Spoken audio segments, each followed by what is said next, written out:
By the voice of the people, Winston Churchill is once again called to guide our destiny at a time of difficult uncertainty.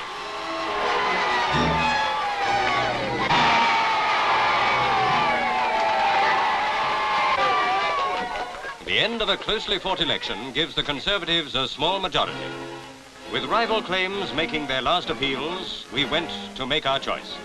One of the earliest is Mr Attlee with his wife and family. As Premier, he asks the nation's vote of confidence. But as a citizen, his vote means no more than yours or mine. And whilst Luton voters are re-electing him, Dr Charles Hill votes at Harpenden, prescribing a hair off the right dog. Herbert Morrison makes his mark at Eltham. South Lewisham saw that he was returned. In fact, all outgoing ministers were re-elected. These days, we realise to vote is our duty. And despite her 101 years, Mrs Myers goes to the poll at Beaconsfield. Visiting his constituency, Mr Attlee looks in to see how things are going, whilst Mrs Attlee waits. For 6 years, her man has led the nation. Outside St Stephen's Hall, Kensington, there's a huge crowd as Mr Churchill comes to do his duty. Now voting is over and the count begins. And in Piccadilly, as in hundreds of other centres, the excited crowds wait for results, cheering as the race proceeds.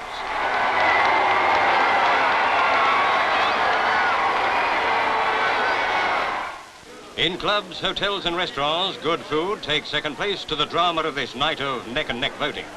Soon news comes that Mr Attlee has held Walthamstow West.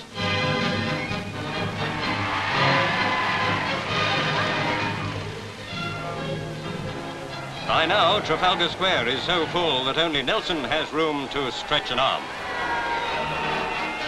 In the race to be first out with the result, Watford beat Salford, who are generally first.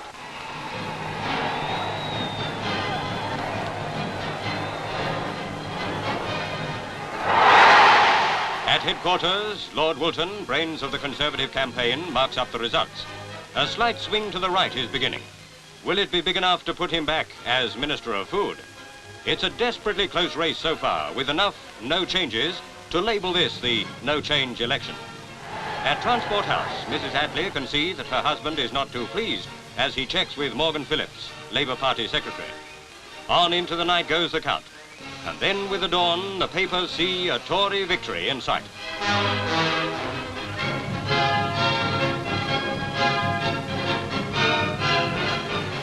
And as Mr Churchill arrives at Woodford to hear he's re-elected, he knows who will be called on to form a new government.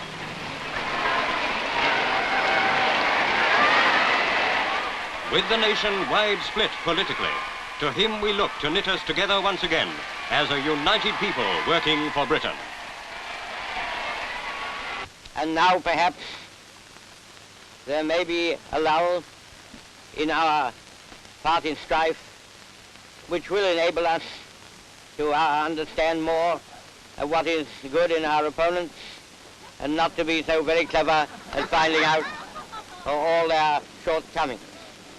I thank the returning officer and all who have assisted for the faithful and careful and efficient way in which they have discharged their duties, and I wish you all, whatever party you belong, good fortune for yourselves and for our island home.